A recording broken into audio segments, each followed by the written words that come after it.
Hello, everyone. I'm Dijon, And I'm Aiara. and welcome to the Mustardcast, the podcast about the art of storytelling and how it's used across different mediums. Make sure that you like and subscribe if you want to see our channel grow, and to click the notification bell so that you're notified when we post. As always, free Palestine, free Congo, free everybody. Everybody deserves to be free. It's rough out here. Mm-hmm. It's depressing. Um, but also, in a bit better news, the podcast is changing. Not significantly. No big sweeping changes. But we've decided to separate the four sections of the podcast into individual episodes of the podcast. So the podcast will no longer be bi-weekly. Instead, each four sections will be posted in, every week, and then there will be a week break in between those four sections. So this will be, of course, the anime section, which is how we usually start the podcast, but it will be its own episode. And it's going to go up the Monday after we're recording, and then the Monday after that, the comic section is going to go up. Then a Monday after that, the film section, and then a Monday after that, the game section, and then a Monday after that will be no episode. There'll be a break, and then we'll start over. And that is how it's going to go from here on out. That just makes things easy for us when it comes to recording, for me taking notes and editing, and even though technically we're uploading more, it's less work for us. It gives us time to watch stuff, also watch and Yes, play and read and whatnot. for sure. Like I'll talk about how other sections will change when we get to those sections. But for this section, which is usually the shortest, it should hopefully be a lot longer. Because we'll, like you said, have a lot more time to watch stuff. But yeah, getting into the stuff we've watched, what have you been watching lately? Let's see. Animated wise. Well, there's the big thing, but we're going to talk about that later. So, oh, will we be talking about that later? I'm trying to think if there's like anything else I've been watching. Nah, I've been in my reading bag lately. Reading a lot of like comics, manga, actual books. Okay, well, that episode should be great. Be next week. Yeah. um, for me, all the usual suspects. Just League, the animated series, and Batman Beyond alongside Blind Wave. I'm on the second season of Just League, the animated series. Just finished the like 2-part what do you call it, premiere. Batman Beyond, I still need to watch the last 2 episodes, but the goal is that I watch at least one of them today, so I'll be done with my rewatch of Batman Beyond. But Blind Wave is on the beginning of the last season. Also, still rewatching the One Piece anime alongside Blind Wave. That's fun every week. And like I mentioned in the last episode, coincidentally, where I am in the anime, also the live action is covering those same chapters. So essentially every Saturday I've been watching one episode of the anime, one episode of live action. So I'm probably gonna keep going that way till I finish the live action, but I might try to finish it before we record the TV film section. Watching Frieren. Last episode I watched was 10, and it was one of those episodes where I think there was there no opening? I think there was an opening, but the ending felt like a finale ending, and I was like, that's weird. But it was only episode 10. It's not the end. It's not a finale ending. It was just setting up something big. Because I had to look it up. I was like, that wasn't the last episode of the season, was it? Because last episode was 26 episodes. That would be weird. Right. But yeah, Jujutsu Kaisen. Funnily enough, Jujutsu Kaisen did have a much shorter season than the last 2 seasons, but I'll talk about that later. Not necessarily a bad thing, just surprised me. Steel Ball Run, first episode of that came out, and it came with some complications that we'll talk about. Oh boy. Invincible, another thing we'll talk about later. But watching that, it's still a good show. And last but not least, that I'll talk about a little bit here is Primal. Season 3 ended, and it was a very tense finale that really keeps you on the edge of your seat. I'm not gonna say whether it ends good or bad, but it was like, it's crazy. It's a very very tense ending. This feels like it could be the end of the series as a whole, but I said the same thing about the last season, and here we are. The difference is I feel like this one ends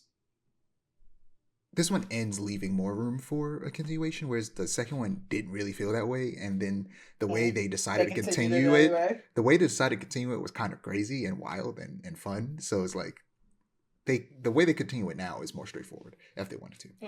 Either way, I'm excited to see whatever Gendy Tartakovsky does next. Hopefully he can get that Black Knight movie we talked about off the ground. Because that sounds awesome. But that's all I have in terms of what I've been watching. So moving on to some trailers and news, starting with the regular show Lost Tapes. Yes. Cartoon Network and WB posted a poster on socials with the caption, "You know who else has a new show?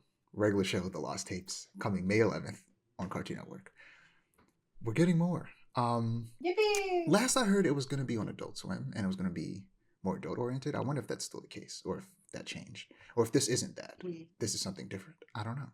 Right. Either way, I'm excited for my regular show. Me too. What a good show. Yeah, I never finished it. I'll have to sit down and like just rewatch it because it's just a good show. One of these days, I'm probably just gonna sit down and start rewatching it. Because regular show's great. Regular show and Adventure Time were my life for a very long time. For good reason. Yeah, great shows.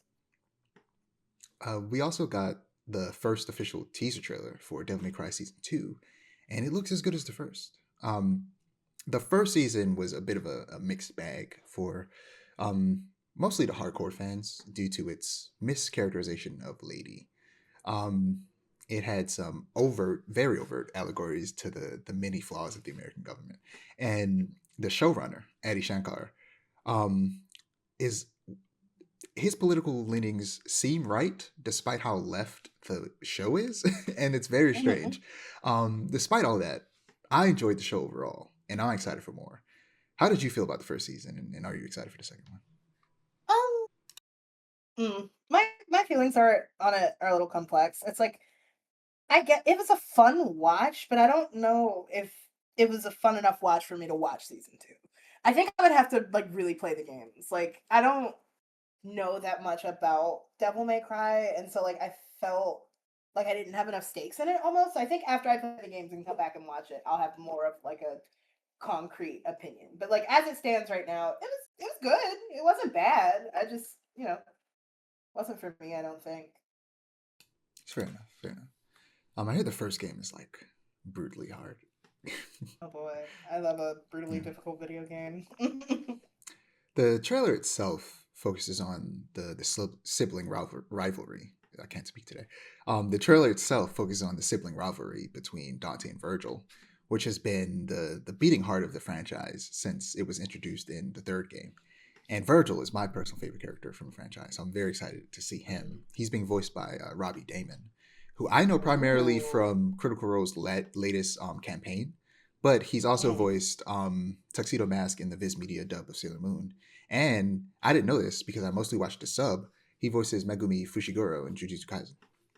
Oh wow, he's also Goro Akechi in yes, he is. Persona 5. Yeah. I also found that out. I think when I was replaying it, because I was like, that voice sounds familiar, and I looked it up. I was like, oh yeah. Robbie Damon. Yeah, the last season ended with Virgil being introduced as a freedom fighter for the demons that have been captured by the government, in a very clear allegory to what we're seeing today in the U.S. with ICE. But from what I can remember, he's seemingly doing it at the behest of the demon king Mundus as a way of like seizing power and invading Earth. So I'm interested to see where that goes. And also if they change Lady, because she was a bit weird. Yeah, this releases May 12th, so a little over a month from now. So I'm excited to check that out. Yeah, very soon. Next we got 2 new teasers. Initially I thought it was just one, but they called it the second teaser, and I was like, wait, that means there has to be a first teaser. I don't remember seeing this. So I sent that as well. Right. And this is for the Ghost in the Shell. Yes. And it looks as good as you'd expect an anime from Science Saru to look. Science Saru most recently worked on the first 2 seasons of Dandadan, and they worked on Scott Pilgrim Takes Off. So if you've seen those, you probably know to expect greatness from them. The show for sure is described as the aggressive unit Shell Squad, led by the full-body cyborg Motoko Kusanagi. This is going to be a much more manga-accurate adaptation in comparison to the movies and previous shows. And in terms of art style so far, it definitely seems so based on what I've seen of the manga. I'm a huge fan of Ghost in the Shell, both the original movie and the standalone Complex show. I have both on Blu-ray, but for most of my life, I thought that this was an anime original, and was surprised to find out otherwise, which I found that out when this was originally announced a year or so back.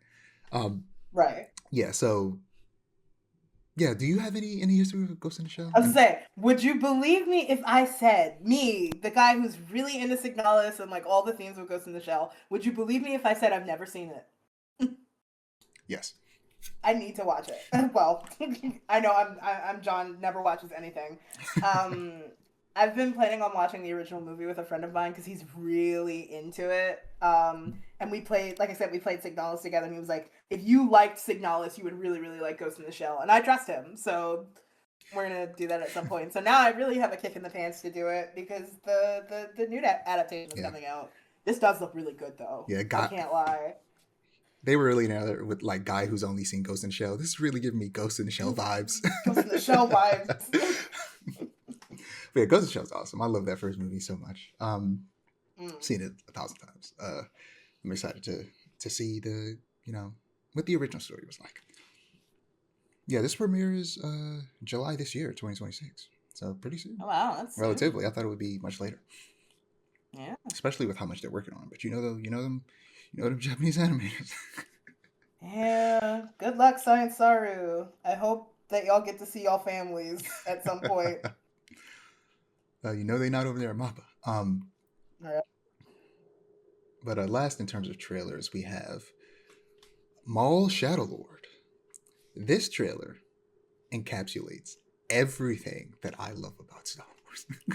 Star Wars has been hit or miss since the 90s, but this is the Star Wars I love. Dang. Especially as a person who grew up on the Clone Wars, which I know you are as well. This is the most excited I've been for a Star Wars project in a very long time based on the trailer. Real. The show is described as, around a year after the Clone Wars, former Sith Lord Maul rebuilds his criminal syndicate and seeks a new apprentice on the planet Janix during the reign of the Galactic Empire. This trailer is just all hype moments and aura. That's all it is. It is? It's so good. The moment where they play Duel of the Fates as Maul was pretty good. And presumably the apprentice he's trying to recruit are fighting an Inquisitor was awesome. The first time I watched that, the chills that went through my body, I was just like, I can't believe this. We also see Maul take down an ATST using moves very similar to an ATST finisher from the Force Unleashed games, which is most likely a direct reference that came from or was suggested by Sam Witwer, who voices Maul and also voices Starkiller, the main character of the Force Unleashed games. And he's a huge Star Wars nerd, one of the biggest Star Wars nerds that works in Star Wars. So yeah, it's just everything about this is for me. This was made for me. Made for you in a lab. How you feel about it? I actually am pretty interested. I'm a Trekkie. I grew up a Trekkie, and I've been rewatching Deep Space Nine and stuff. But I might watch this. I might betray my roots and watch this, and rewatch the Clone Wars at some point because it's been years. Last time I thought about the Clone Wars, I think it was like 10, maybe 11. At the very least. Well, I don't know how much you've seen, but I was like, at the very least, watch the final season. The final season's so good. But yeah, this is streaming April 6th on Disney Plus, and we'll have a total of 10 episodes. So the next time we talk about it, like half the episodes will be out. I love that.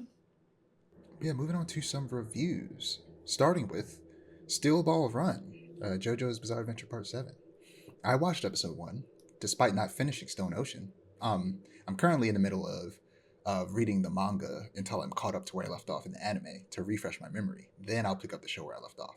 But Part 7 is the beginning of a new universe, so I felt comfortable watching this, despite not being caught up. And episode 1 was good. The story takes place in 1890 and follows Johnny Joestar, a former horse jockey who was paralyzed from the waist down, and it follows him as he participates in a horse race across the United States in pursuit of the mysterious Gyro Zeppeli and his magical steel balls that made Johnny stand up when he touched them. Which is like, I don't know if it's a purposeful joke, but it's hilarious how much they talk about this man's balls and the way they talk about it. It's like after the universe reset in JoJo, there's such a focus on balls. It's like Part 7 and Part 8. Yeah.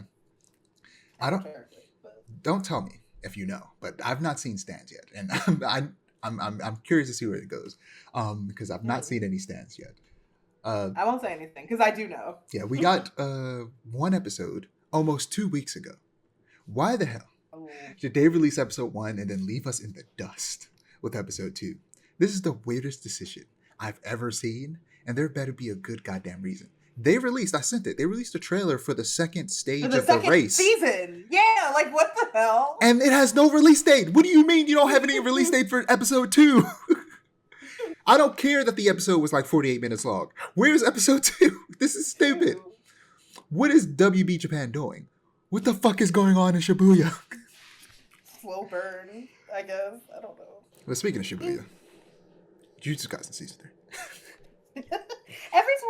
Every time I think of Shibuya in relation to Jujutsu Kaisen, have you seen that tweet where it's like, Nanami is like gripping this one guy by the hair or whatever, and someone quote retweeted it and was like, I don't even know if I should say this on the podcast because it's crude. You might have to strike this from the record. But they were like, people should be glad I wasn't there because I should pull down Nanami's pants and show everybody a real Shibuya incident. And I just think about that. I've seen that. A lot. Yeah, I've seen that. I think about that tweet all the time. That's crazy. I've seen that. But yeah. Who said that? But yeah, Jujutsu Kaisen season 3 has ended, and season 4 has been announced, which was a surprise to me because the first 2 seasons had 24 episodes. So I was expecting this to just be like a mid-season break versus a full season break. But I don't really care because the 12 episodes we got were incredible, especially the finale. And if this means that maybe those Maba, they're like, okay, we'll let you go see your families, and that's why we didn't get 24 episodes, then I can accept that.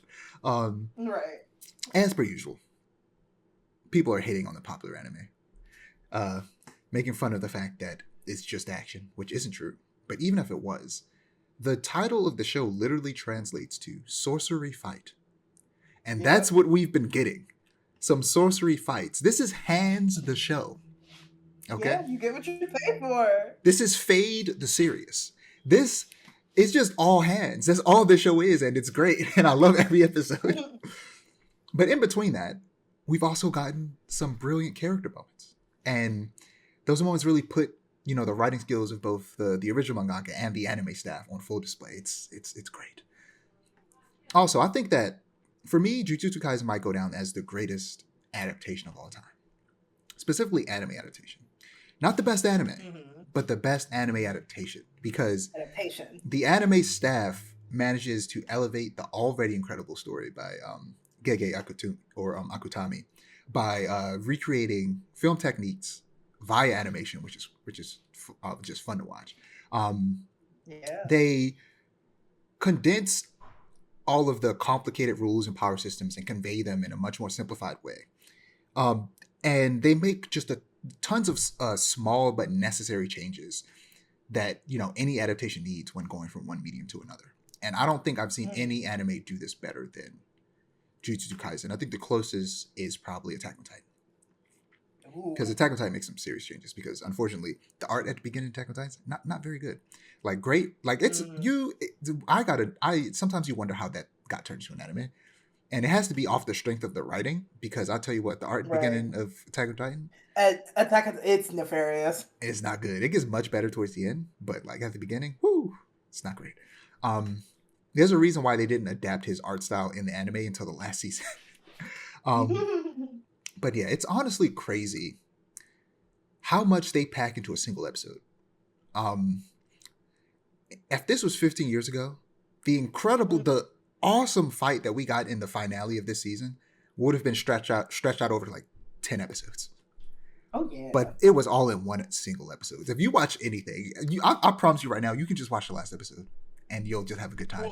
Watching the last episode might make you go back and want to watch all of it.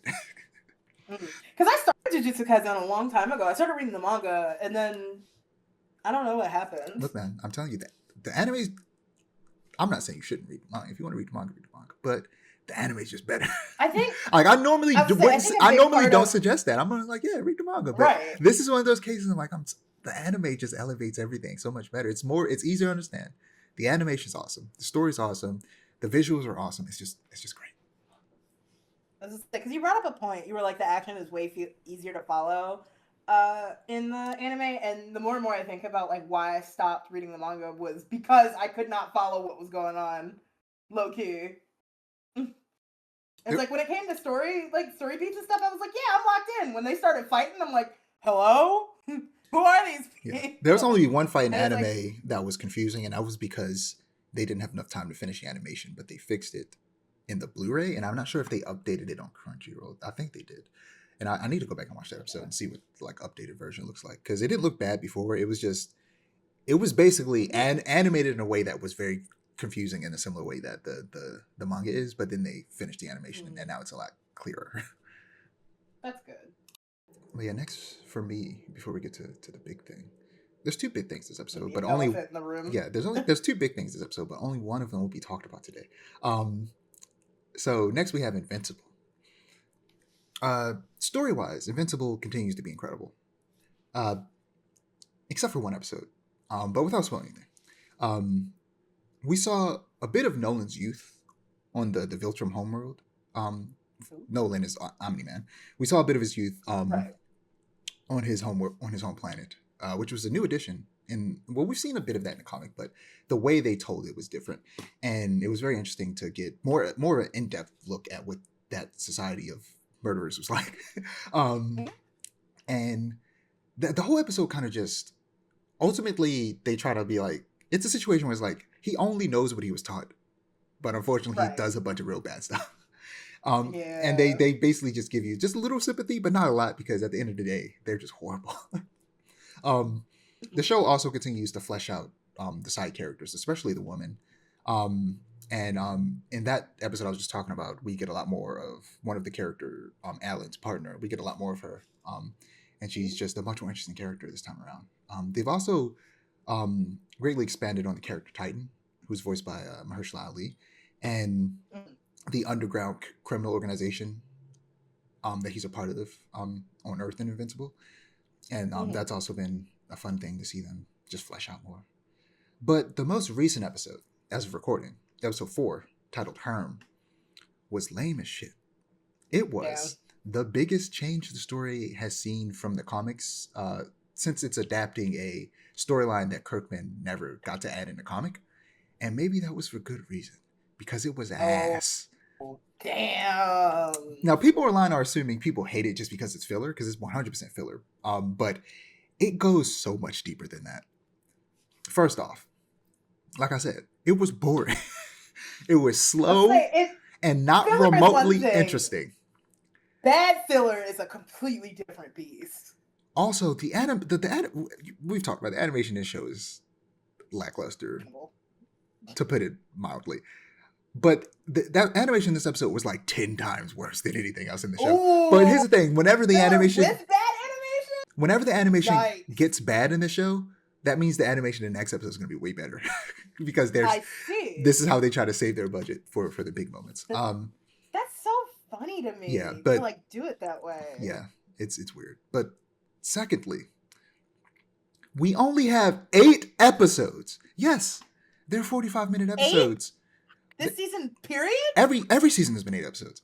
So yes, they're 45-minute episodes, which is longer than average, which made episode 4 much worse because you had to suffer longer, because it was the entire episode. That whole storyline was crazy. But the whole episode was crazy. But it's still only 8 episodes. Filler episodes, or just plain bad episodes, period, are much easier to stomach, or they were much easier to stomach when we had 24 episodes a season. Mm-hmm. But when we only have 8 episodes, we don't have time. That kind of time to waste for this bullshit, bro. It's just a waste of everybody's time. This goddamn excursion. Nobody has time for this. Like you were saying, the fact that it was the whole episode was crazy. If it was like the B plot and the A plot was much more story prevalent, it would be much more easier to stomach. In fact, the story probably would have been better, because they just spent too much time on it. And I think that's why it was so bad. Because they just spent too much time on it. And also people will try to be like, oh, but like Mark, Invincible, he went through this character arc. He learned something new. And it's like, yeah, if you're watching a show to just check off a list of character moments, sure. But at the end of the day, it still has to be entertaining, because it's entertainment. Exactly. I don't want to just see a character robotically and boringly go through character development. I want them to make it interesting. It was boring as hell. Also, look, like I said, animation still ass for the most part. And I made the mistake of watching episode 3 after watching an episode of Jujutsu Kaisen, and I'll never do that again. Yeah, no. Invincible, it's not even like a fair fight for Invincible, I don't think. If I'm going to watch multiple animated series, Invincible is going to be the first one I watch. Because if I watch it last, it's always going to be disappointing, no matter what it is. It could be Smiling Friends, and I'd be disappointed. Like, nah, it could be Smiling Friends. Damn, that's like, like, granted, Mappa is killing their employees, so it's not the fairest comparison. Yeah. But I would gladly wait 2 years. You probably thought I was going to say I'll gladly have these animators die. No, but God no. I would gladly wait. I would gladly wait 2 years between seasons if it meant better animation. But also, if you're going to make me wait longer, give me at least 10 to 12 episodes. Like 10 to 12 episodes, like, I'll accept that. 8 episodes, my nigga. Mm-hmm. It's ridiculous. Let me be real with you. Give me 10 to 12 episodes, make them 30 minutes. I don't need 45-minute episodes. Yeah! I don't need 45-minute episodes. Give me 10 to 12 episodes and make them 30 minutes, and I'll be fine with that. Also, take 2 years. I don't care. A 2-year cycle, as long as it's consistent, and you don't give us 3 years all of a sudden. Like, as long as it's consistent and the animation is good and we get more episodes, I would be fine with that. Yeah, it's just... Also, I was in and out of consciousness in that episode, and I do not care to go back and rewatch what I missed. Because it was just boring as hell. I was just like, man, next episode is probably about to be fire, though. Next episode is probably about to be fire. But the show is good. The story is good. The animation's just bad.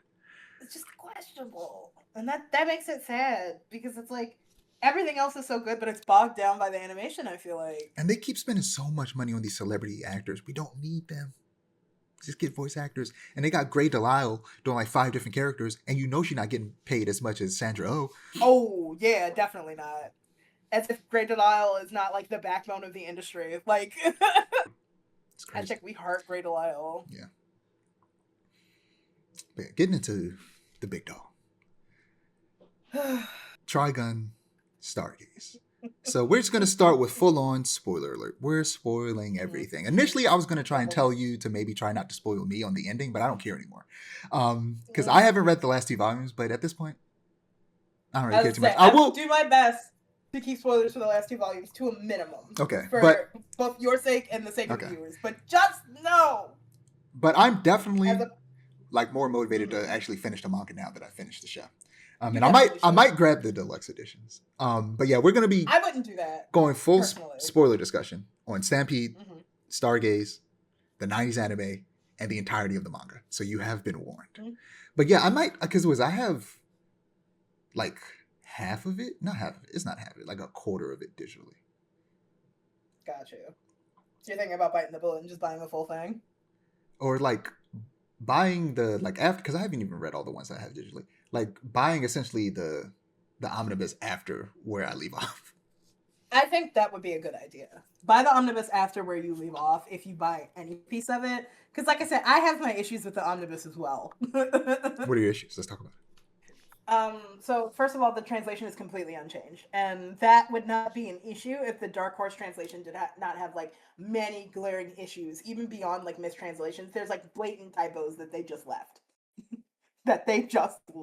In there, which is very lazy, especially for an omnibus that costs $50. That was a little disappointing. What else? The gold in like foil embellishment on the front rubs off really easily, so you have to be careful when you handle it. Which if it's an omnibus, I would like to read it, so that's a little disappointing also. But those are my only really big 2 things. It's like the unchanged translation and like how kind of not fragile, but you have to handle it with kid gloves for a little bit. I will say that they collected everything rather nicely, and the extra art is nice to have. But yeah, for $50, I don't know. I would it's just if they weren't so hard to track down, I would just get all of the volumes. I might try to just get literally volumes 13 and 14 just so I can finish it. Right. Take a trip to your local library at this point. Yeah, for sure. Because that's how I originally read them. And then my library didn't have the last 2. Yeah. But yeah, getting into Stargaze. Let's just start with the fact that Vash didn't kill Agata. He was going to, but Knives stopped him. And from my understanding, this happened in one of the volumes I haven't read. So Yes, but no. how did it go down in the manga versus how it went down So here? you said you don't care about spoilers. Are No. you sure? Well, So is it like significantly different? yes. Like I know he kills him. That's about it. Yeah, no, it's significantly different But go ahead. in the manga. So the way it happens is during like at some point after the events of Volume 10, Vash breaks away from the group as a whole to go I think confront Knives one-on-one. If I'm remembering correctly, it's been a minute since I've read volumes 13 and 14 myself. Livio goes to assist him, gets caught up with fighting Elendira, the child, who is not a child in the manga, gets caught up with fighting her in trying to make his way to Vash, because like she's like the distraction. They fight for a little while, blah, blah, blah, blah, blah. Vash confronts Legato and is like, I collected all your coins, I played your little game, now what, right? And Legato's like, well, the now what is you have to kill me. And they fight back and forth for a while, and Vash is like, I don't want to kill you, and Legato's like, you have to kill me.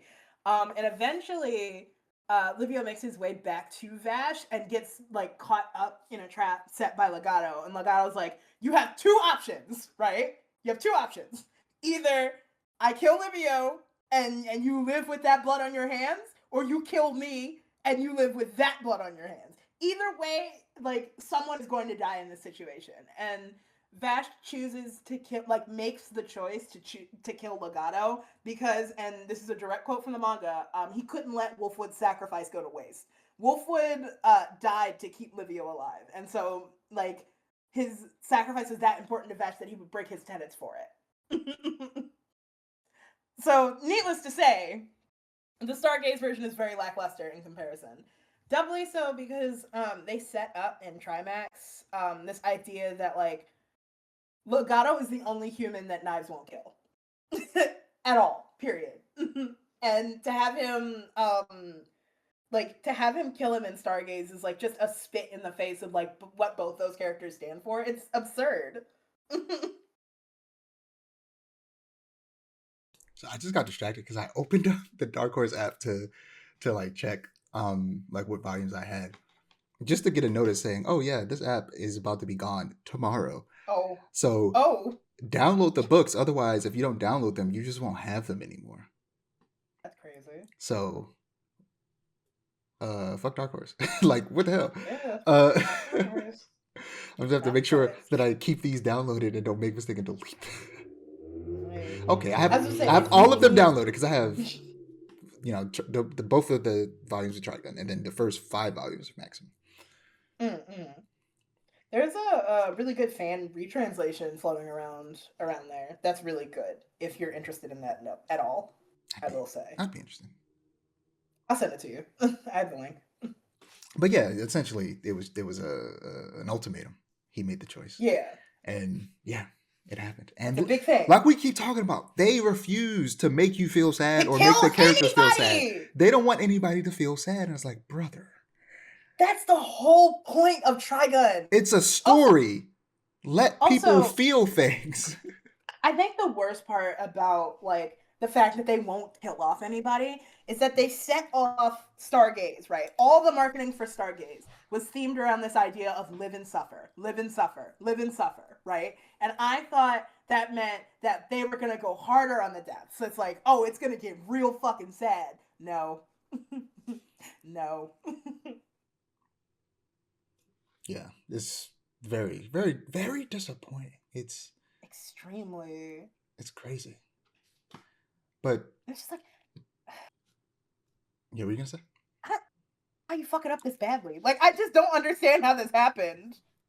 I'm more in disbelief than I'm more in disbelief than I am disappointed because it's like, how? But yeah, so see, being as you're more knowledgeable, tell me what else is different? What else have they changed? So, like I said, Elendira is still a child. I think that's my biggest sticking point because it's like her transness is like inherent to her narrative in the manga. It's really shitty what they did with her. What else got changed? No Chronica or Domina. There were 2 independent plants in the end of Trimax, who like are part of the Earth Federation fleet, Chronica and Domina, and it's like the first time we see independents that are not Vash and Knives, and it's a big thing. They're not in Stargaze at all, not even implied to be. Domina especially is egregious because she's integral to them stopping Knives at the end. I don't know. The way Studio Orange handles the women in the season is extremely questionable. What else has been changed? Yeah, they got rid of the like one way romance between Meryl and Vash. Yeah, we got no fist bump kiss, and I'm very pissed off about it.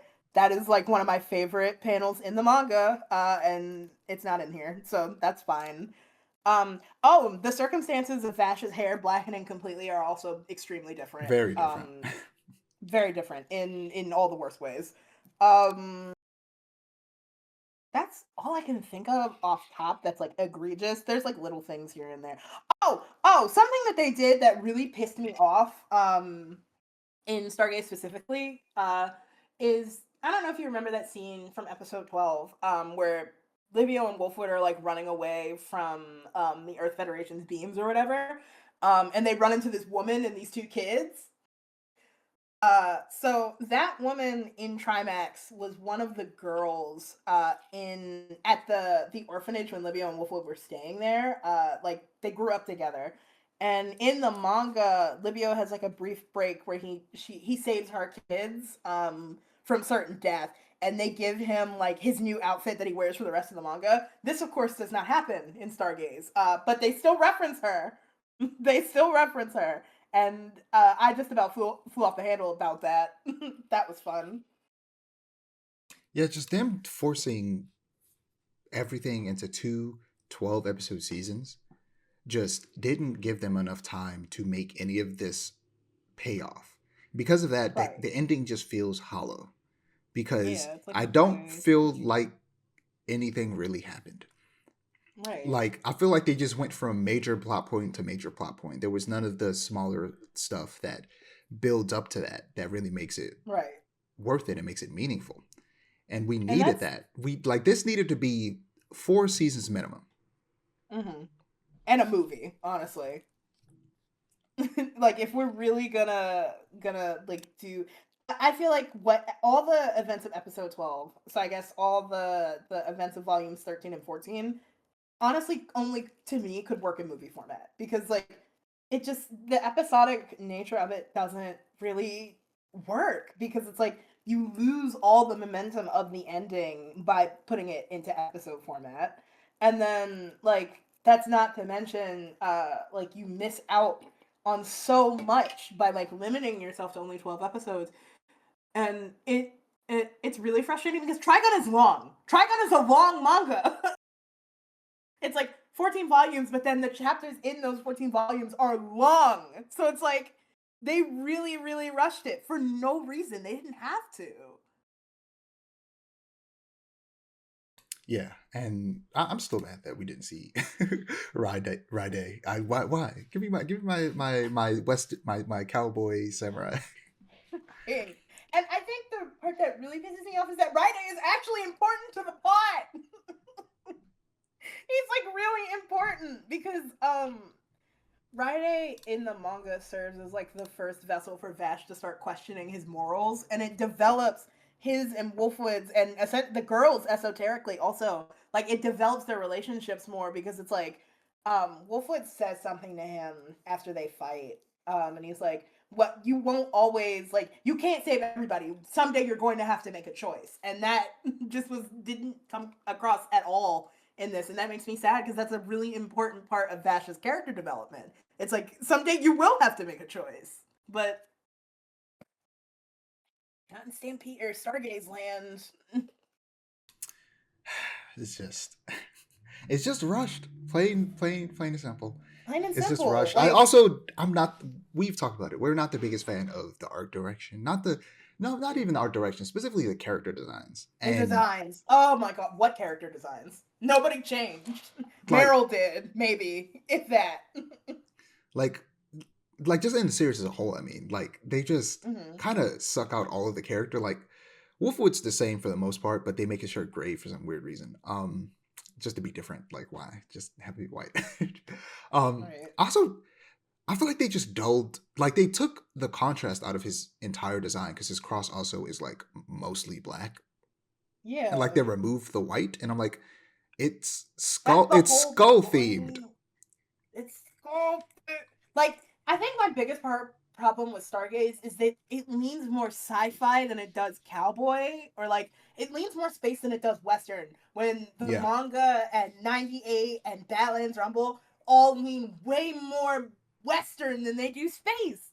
And there's a reason for that. Like Trigun is supposed to feel gringy, like gringy, goodness, gritty and grungy and kind of dirty because that's what cowboys were. The sleek sci-fi aesthetic doesn't fit it. yeah, and then also we've talked about it 1,000 times, but also you don't learn about the like super sci-fi nature of the world until later on.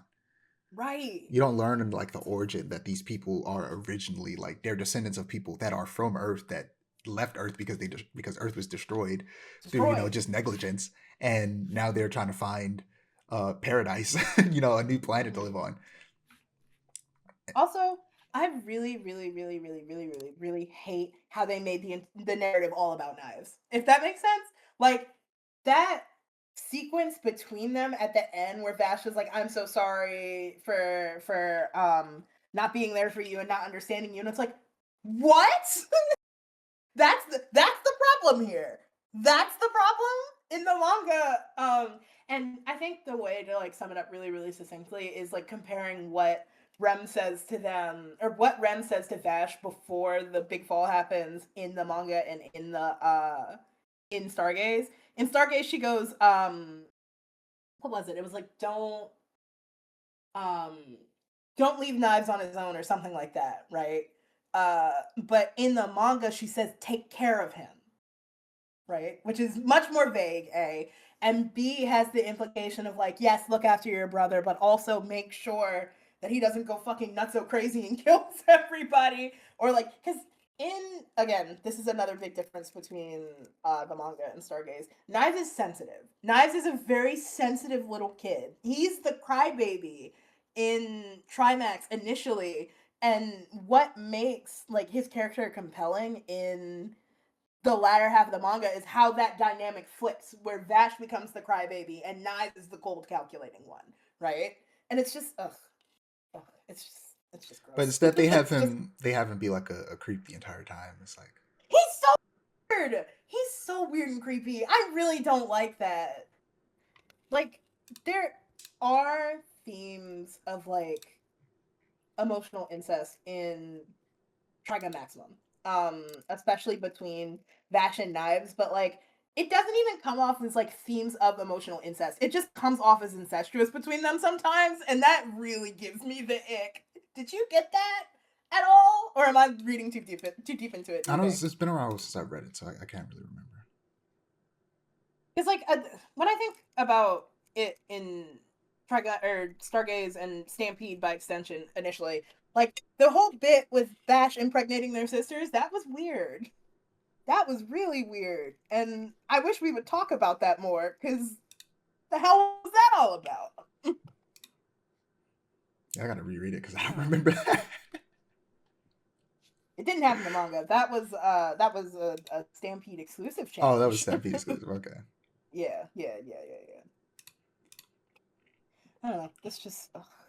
it's terrible. That's TLDR. It's Yeah, terrible. but Don't okay. watch it. Okay, last thing. Without Yeah, spoiling it if you can. Like, I assume Knives dies at the end. it's complicated, Okay. and that's all I can say. That's all I can say without spoiling it. It's All right. complicated. I gotta catch up. I gotta read it. You gotta catch up. It's really good. The manga is so good, and it really disappoints me that Stargaze turned out the way it did. And honestly, I don't think it would have been nearly as like I would have heard them out on this new direction if it wasn't crammed into 12 episodes. If we got 24, hell, I would even give them like 16. If they crammed it into like 16 episodes and made it work, walked with them. But no, Yeah, it just needed we more couldn't even episodes. get that. It It needed more just needed episodes. more episodes and better character It needed development. at least one more season. Yeah. Yeah. Just for us to have more of those funny moments, for us to have all of the characters and not cut so many of them out. Right. We barely got any Millie Thompson after waiting for her for 2 years. There And that's was criminal to me. there was no reason for them to give us that fucker Roberto. Don't get me wrong, I love Roberto. I think he's interesting. He did not need to be a main character at all. All he did was give us less Millie. Right. But yeah, that's about it for Trigun Stargaze. But Put it in the vault. We never talk about it again. yeah, until we read the manga, until I finish the manga, then we'll talk about it again. Mm. But on Tuesday night, I will be going to go see the Super Mario Galaxy movie. So I will be talking about that this episode. Last episode, by the way, we mistakenly talked about the trailer in the TV and film section, and I didn't notice until I was editing it. Oh shit! And I was like, "Why?" I mean, technically, it is a film. Yeah, but I was It is like, a film. usually we do animated movies and animation. Like, it was weird. Yeah. But it's whatever. Now that there's more a clearer delineation, that probably won't be a mistake that happens again. But that's the only time that's ever happened, really. Really, which is surprising to me. Yeah, That's good. It means we have a good track record. But yeah, the vast majority of this episode is being recorded a few days before the movie comes out. But I'll be seeing it at midnight, opening night. So you'll be hearing my review right now.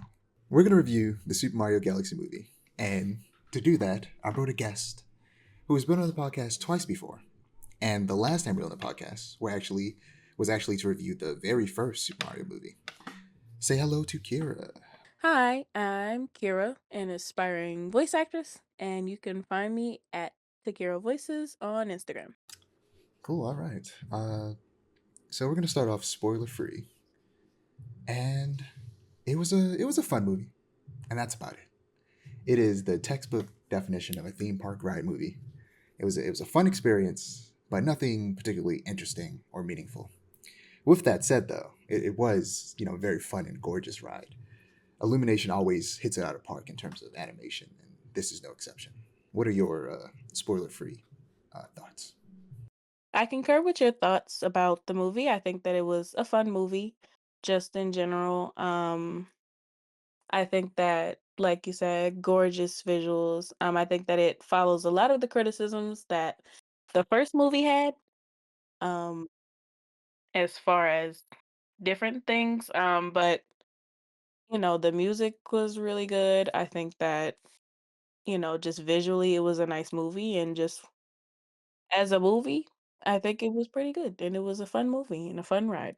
Yeah, like you said, it definitely makes some of the same mistakes as the first movie, but the only mistake it doesn't perpetuate is the music. There aren't as many needle drops, and there's just one, and it was actually funny.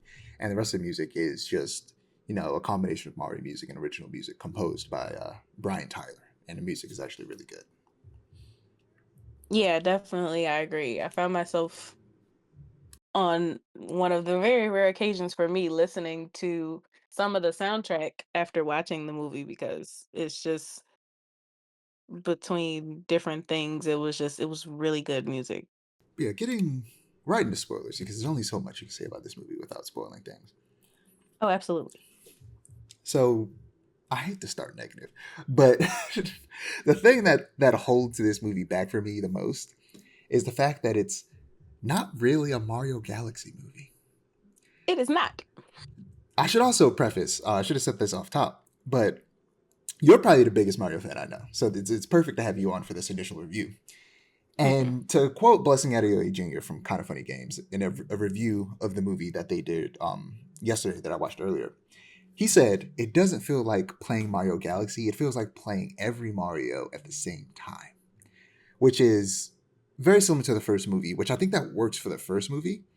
But when you make because it wasn't like trying to be one specific game, like it didn't name itself Mario World or Mario Land. It was just the Super Mario movie.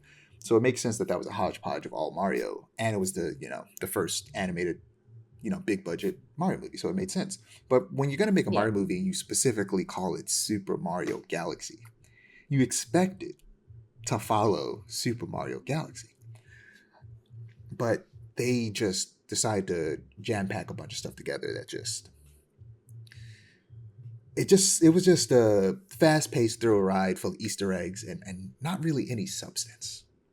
Exactly. And I think that I also agree, and I think that that's a criticism that a lot of people have been giving, is that it is titled it, like you said, for the first movie. I think that them even doing so much added to the charm of the movie because there was so much to take in. Oh my gosh, this is a Mario movie. Look at this Mario reference. Look at this Mario reference.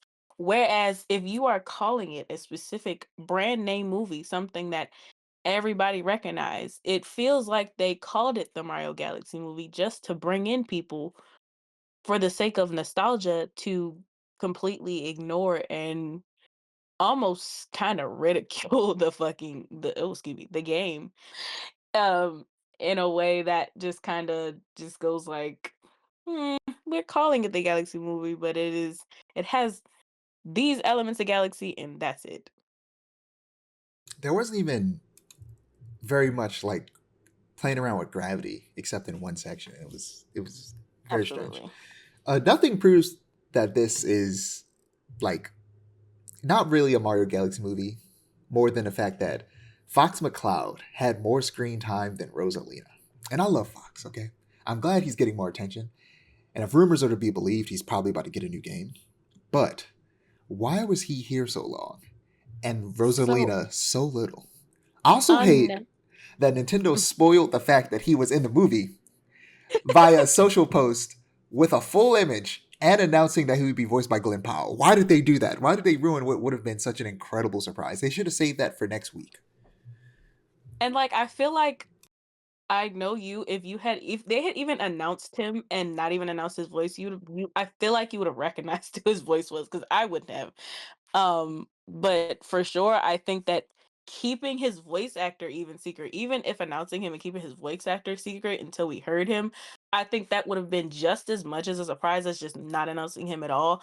And I feel like they were just like, look, we're trying to make you more hyped for the movie. Come see the movie because we're announcing this other That's what I'm saying. I feel like this was more of a merchandising opportunity rather than a, we're trying to give you guys something that's true to the material that we're saying that we're about to adapt. Yeah, for sure. It's definitely more merchandising. And you can't help but compare it to Sonic, right? The Sonic movies managed to do that, but also be true to the stories of the games, especially Sonic 3. I feel like the longer the movies have gone on, the more game accurate they've been. And Oh, absolutely. Sonic 3 was basically just Sonic Adventure 2. And it was their own take on it that was different, but still held true to most of the most important plot points. And it was great.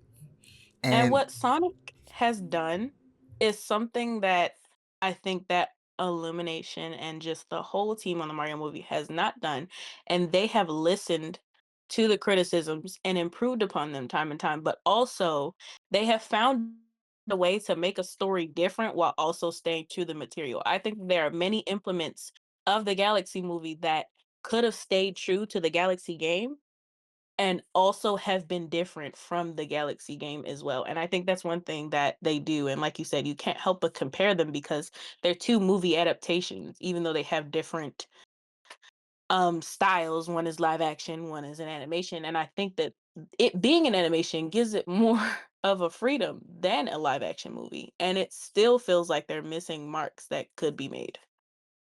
yeah, I wish they prioritized telling a good story that's more accurate to the game over just endless Easter eggs. And I personally don't think this should have been a Galaxy movie to begin with. With them introducing Yoshi at the end of the last movie, then making this a Galaxy movie kind of made it to where they couldn't put as much focus on the addition of Yoshi to the cast of characters. Yeah. I think it should have been like either like Super Mario World or Super Mario Land, and it should have focused on introducing Yoshi. Brought in like some Yoshi's Island elements, which they did a little bit in this movie, but for a very brief amount of time. And if I'm being honest, like I said, we're talking spoilers. Mhm. They tease Daisy at the very end. This is the movie Daisy should have been in, not Rosalina. This movie should have been introducing Yoshi and Daisy, and then the next movie you can do Mario Galaxy. I I feel agree. like they just rushed towards Mario Galaxy for the sake of setting up low key the Smash Brothers movie more than anything. I feel like because there were a bunch of I characters in this movie that were direct references to other Nintendo properties. Of course, Star Fox being the big one, and the fact that they introduced the fact that he's from a different universe. So there's multiple universes. So that's how all the characters are Mhm. going to eventually get together. But then there were a bunch of Easter eggs for other characters. Like I was searching for it and I saw it. We saw Samus's ship in the background. Other people have seen Mhm. Captain Falcon's ship in the background at the spaceport they were in. Earlier in the movie, where we see how Yoshi came to the Mushroom Kingdom, we see Lil Mac training in the background, and Mm. we saw Mr. Game and Watch. So like they're clearly setting Mhm. that up, and I'm not mad at that by any means. I'm excited for that, but having that be such a focus on what the movie's doing just hurt the Mario nature of it.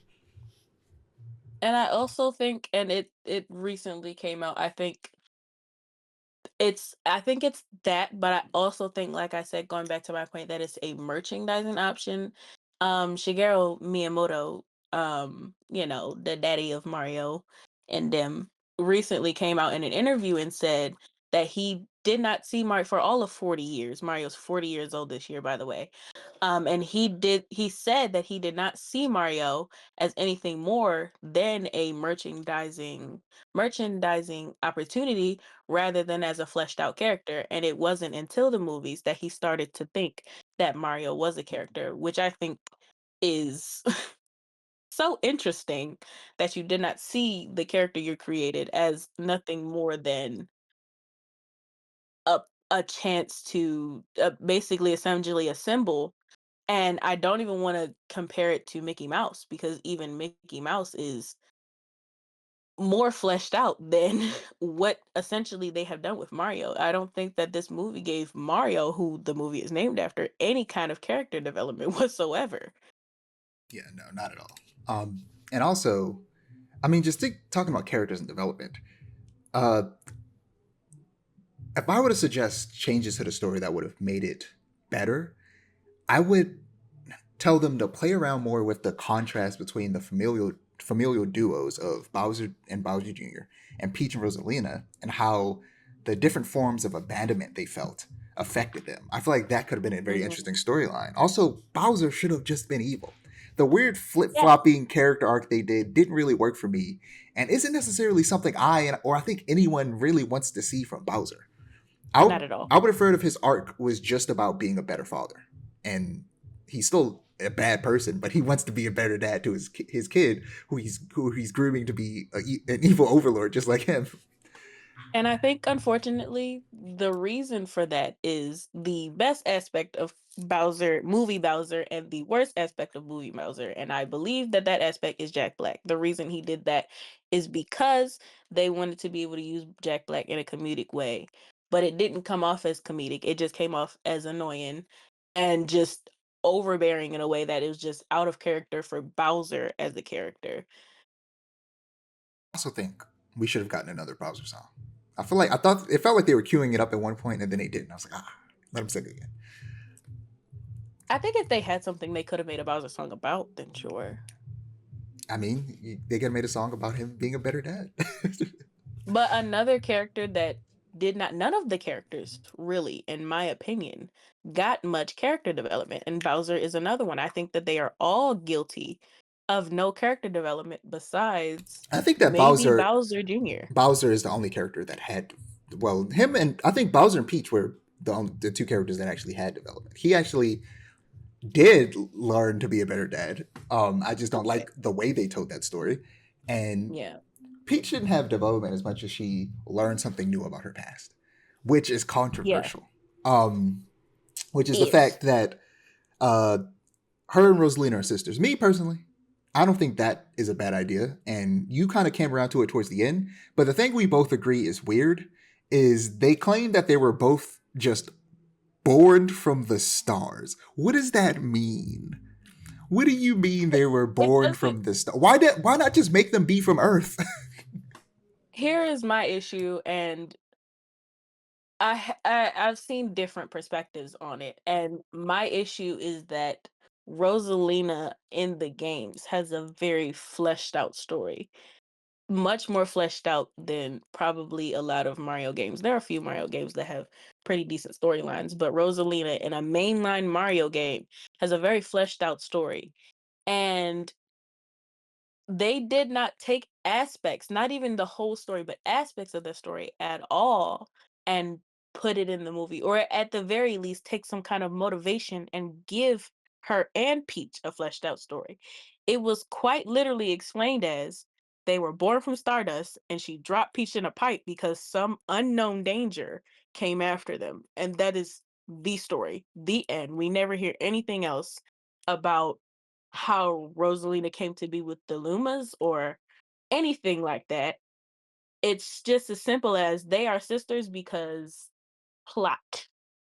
And there's no kind of explanation whatsoever. Her storybook is maybe 36 pages in the game.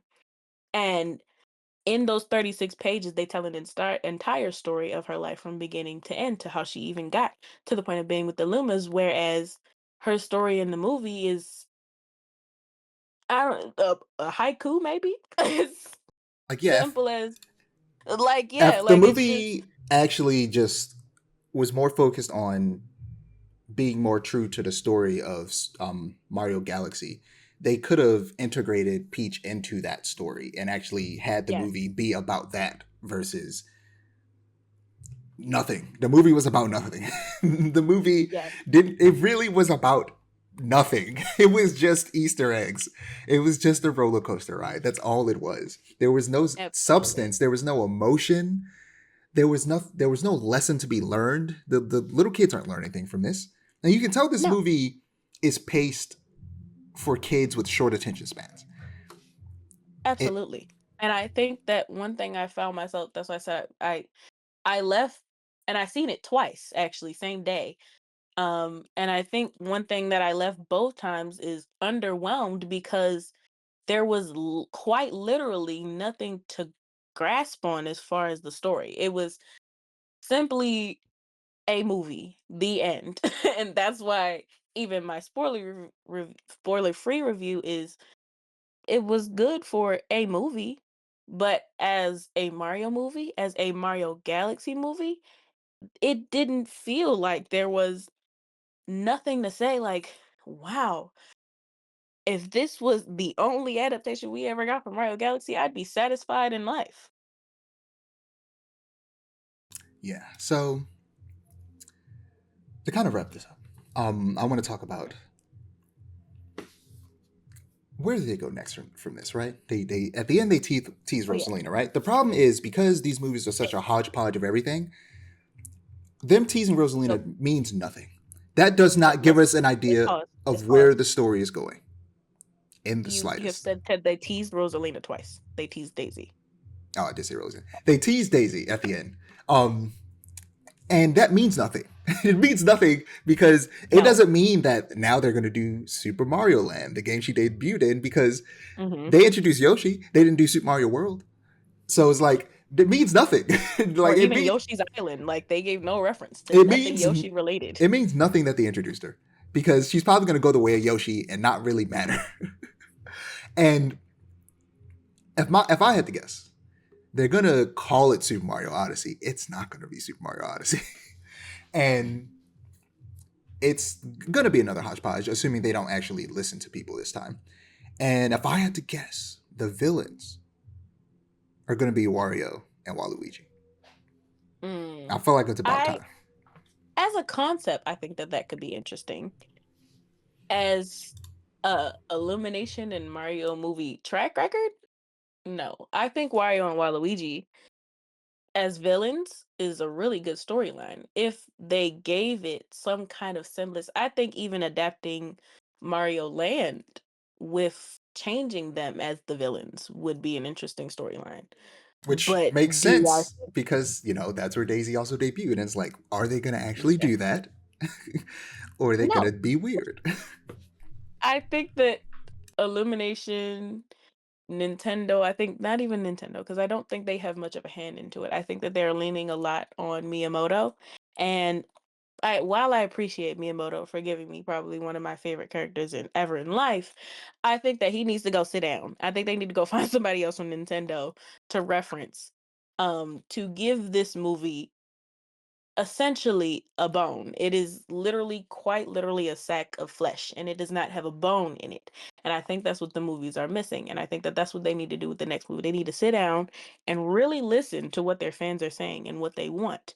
And like you said, they have no clear path. This movie did not give any kind of semblance or hint to where they are going besides we might possibly make a Smash Bros movie. And even that has been discredited by Nintendo execs of them saying, "No, we're not going to make one. We doubt it."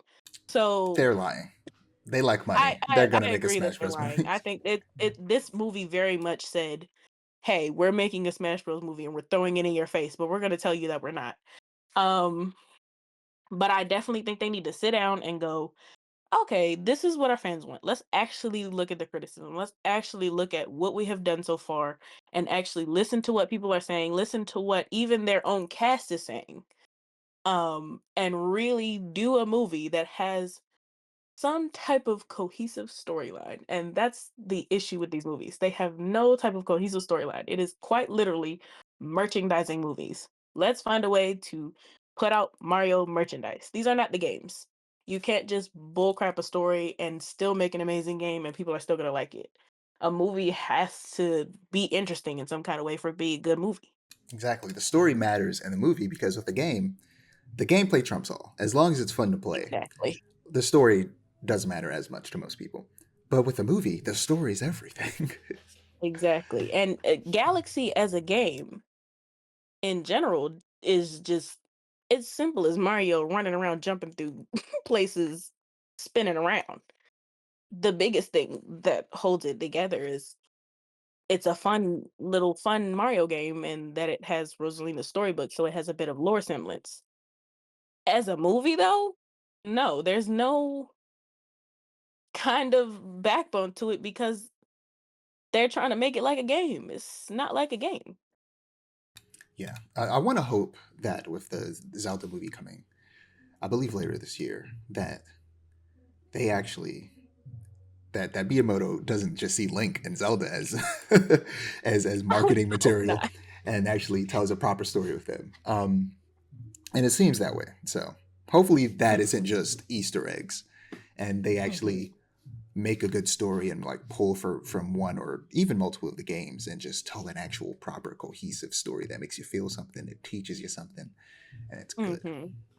And I think even to Miyamoto's credit, I see why he said that about Mario. And it's there are some truths to what he said, but there are also blanks. As this is a character you created for people. For you to come out and say, well, he wasn't that much of a character. And now I see him as one in movies where I'm not really giving him any much character again.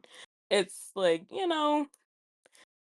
start thinking about how to delve into this character you created and really give him story. And I think that's where, like, going back to that comparison to Sonic, I think that's where the difference comes in. They dive into every character they introduce. This Mario movies haven't really done that. They've really just gone like, here's these boom boom Easter egg, boom boom flashy thing, jingle jingle, here goes some keys, you know. Yeah, it's very unfortunate. Hopefully they're listening. Hopefully they make some changes for the next Mario movie. And I believe they're making a Donkey Kong movie, and I imagine at some point we're probably going to get a Star Fox movie. So, A the Donkey Kong movie sounds like it could be fun. my number one, my number one. I'm waiting for you, baby girl Samus. Give me Metroid. Give me Metroid movie. God damn it. Oh. Give me Metroid movie right now. God damn it. I think I would probably get into Metroid if they made a Metroid movie. I don't know much about Metroid, but See, the thing is, the first like three Metroid games are all the exact same story, so they can just combine all three of those stories into one game, into one movie, very easily. It's literally the exact same story. Samus, you have to go to this alien planet and destroy the Metroids. Oh no, the Metroids somehow survived. Now you got to do it two more times. But yeah, and that's I think that's kind of the same Mario. A lot of Mario movies have the same story. Peach gets kidnapped by Bowser, and Mario has to go save her. I think that there are a lot of games that go to that. And then I think the 3D Mario games is where they really started to do kind of even the same story, but give it a little more pizzazz. Um, and I think Galaxy was probably one of the first games where it was a little different besides like games from different developers or outside developers where it had a different story, or it was at least a little more fleshed out in a way of, it wasn't just Bowser kidnapped Peach, it was Bowser kidnapped Peach in space, and this other person is introduced and a whole lot of other stuff. But and I think that's probably why they just went Mario Galaxy. But I think that they creatively, movie wise, didn't consider how easy of a transition it was from. And then that's another thing, this movie doesn't feel smooth from the first movie. It just feels like a whole nother movie in and of itself, introducing Mario and him. Yeah. Well, we'll all be surprised when we see that the next movie is going to be called Super Mario Sunshine and they go to Delfina Plaza. But anyway, Oh, brother. time to wrap this up. You can Brother, find yeah. all of our ads in the link in the description. Don't forget to like, comment, and subscribe to our channel. If you want to see more storytelling content, and to click the notification bell so that you're notified when we post. Peace. Bye-bye. Thanks for coming.